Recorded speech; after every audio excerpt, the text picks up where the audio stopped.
2 or 3 people? Yeah. Really, that's it? Okay, well, the transcutaneous monitor is a non-invasive way to see what's going on with the patient continuously, to see what's going on with the respiratory status. Okay, a blood gas is a snapshot. This is continuous monitoring. Back here in the back is where you plug it in, the power source, and then right here is a little black toggle switch, and that's the on-off button.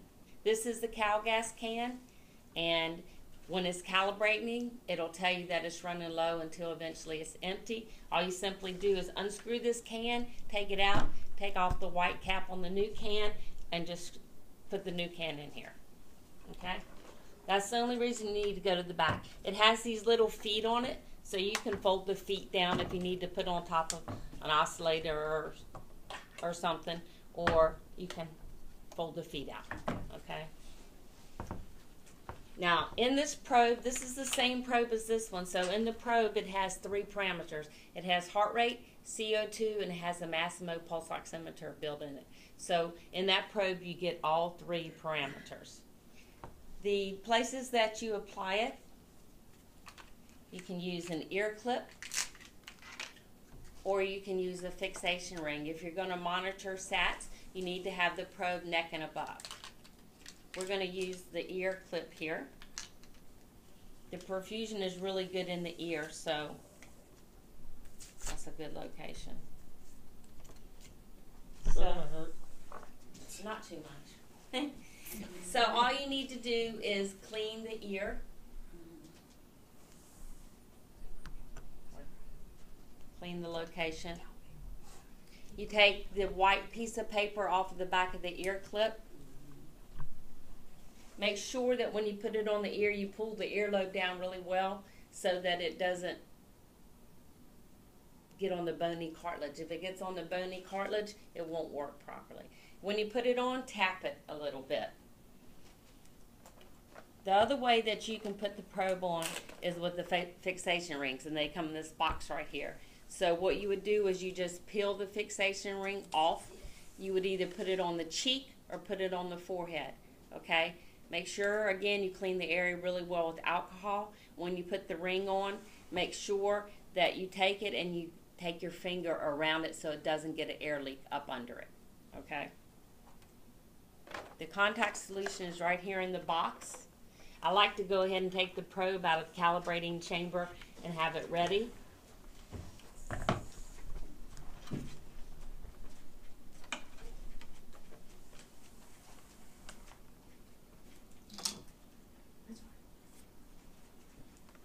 So 2 drops of contact solution.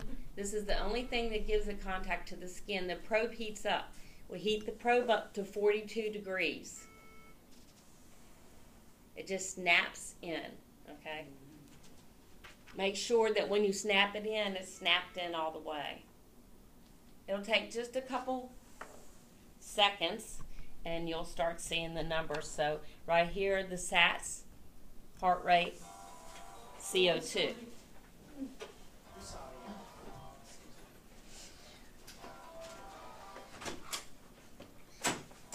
When you first put it on, the CO2 is going to dip down at first, and then it'll start climbing up. It'll take just a couple minutes. So what we like to do, we like to use this as a trending tool. Once I tell everybody, wait about 15-20 minutes, let it get good and stable, then get your ABGs. And you correlate it with your ABG. So you look at the CO2 on the TC monitor and the CO2 on the ABGs. Typically it's going to be within 5 to 7 millimeters of mercury. Once you have those numbers, you can continue watching. As long as that number stays about the same, then you know everything's okay. If you all of a sudden you have a drastic change, it dips or it jumps up, there's something going on, that's the indicator then to get ABG. So this is one of the ways to decrease the sticks on the patient, decrease infections with the patients. Now when you first turn the monitor on, if you push start, I didn't remember to push start, but if you don't remember, it'll just take, it'll wait 5 minutes and then it'll start automatically. Right here, I don't know if you all can see all the different parameters because you're kind of far away and it's kind of dim, but this is the home screen, And so if you want to go through the different parameters, we call the buttons over here on the right side the movers. They're the up and down buttons. And so they'll take you around to all the different parameters. You can see the button move. If you go into the parameter, if you want to decrease the number, you just simply touch the negative button. If you want to increase the number, you simply touch the plus button, and it'll hold that setting. If you change the temperature setting, then you have to recalibrate it. No need to change the temperature setting. It's set at 42. It's good for PICU. It's good for adults, so no need to change that, okay? Now, if you go into the menu button right there, you can actually, it'll tell you to touch the plus sign, and it'll actually take you into the different menu. And you can, the first one is the alarms. It tells you touch the plus sign. You touch the plus sign, and it'll actually take you into all the different alarms, and then you can make the changes once you get in there. Otherwise, once you make all those changes, there's no need to go into the menu. We'll just keep it simple. You want to go back to the home screen, you simply just touch home. When you first turn the monitor on, it'll go through a system check. It'll come up, it'll say calibration required. It'll go into calibration mode. It'll take just a couple minutes. It'll come up and it'll say ready. All you simply do is apply it to the patient. Now, you can wear it down here. We'll have the hour setting. You can wear this anywhere from 4 hours up to 12 hours at a time. It's very safe. It has a gold shield on it now. So back in the day, they used to be glass. You used to have burning issues. You don't have any burning issues anymore.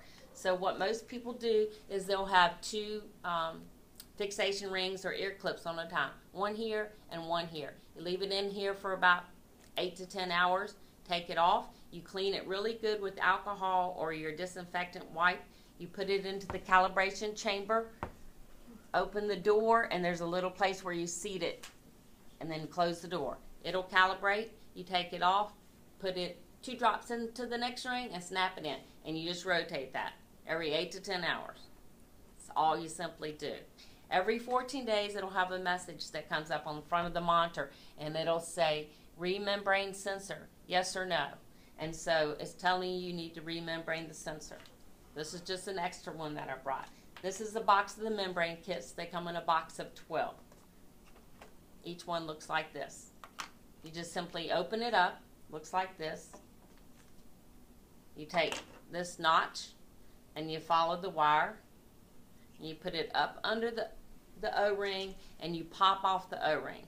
It's like popping off a Coke bottle top, okay? Once you pop it off, you'll have the membrane and an O-ring, and the new one's going to be right here. All you simply do, this electrolyte solution comes in with the membrane kits. It's color coded, blue matches blue, so you use the correct solution. It's electrolyte solution. You put 2 drops of electrolyte solution in. You put the probe face down, close it, it'll snap, it'll make like a little crunch noise. You open it up, the new membrane is on it. Once the new membrane is on it, you can now clean it with a cavi wipe or alcohol, and you put it into the calibration chamber. The question when it comes up, it says remembrane sensor. It'll say yes, plus. So you touch the plus to say yes. After you've remembraned it, yes, I've remembraned it. And wait for it to say calibration, calibrate the sensor.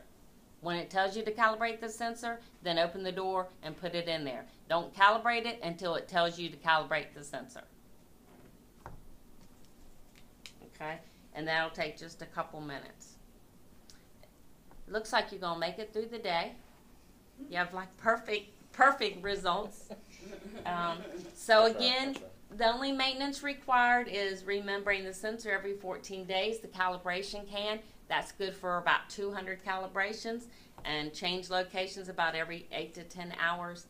That's all there is to it. It's that simple. It's great for most hospitals, standard of care, oscillator patient, TCOM. It's automatic. They go together.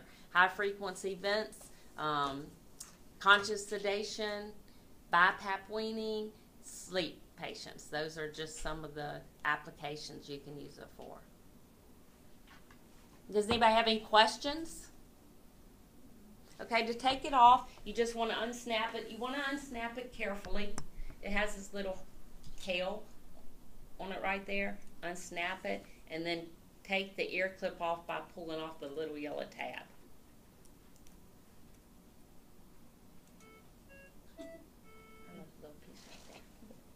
Thank you. Behaved very nicely. No comments.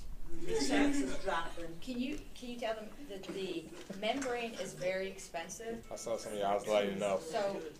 So make sure that before you go and you remembrane it, that you troubleshoot your patient. Yeah, these membranes are very expensive, and so what I find in some hospitals, if people can't get it to calibrate, they'll just go straight to the membrane kit, and 9 times out of 10, that's not what is the problem, and you really only need to change them every 14 days. So it might be as simple as, don't put them on a bony area if you can avoid bony areas. Another thing, a real edematous area. And if the patient's really sick physiologically, you might not get good results. It might just simply be that the patient is not doing well. Sometimes people think it's the monitor, but it's just the patient. Also, sometimes it's not snapped in all the way. Like I said on the ear, sometimes a little piece will be up, or there may be a little leak around the ring. And then sometimes maybe it popped out just a touch. So just put another drop of contact solution and snap it back in there. Try all those things before you remembrane it.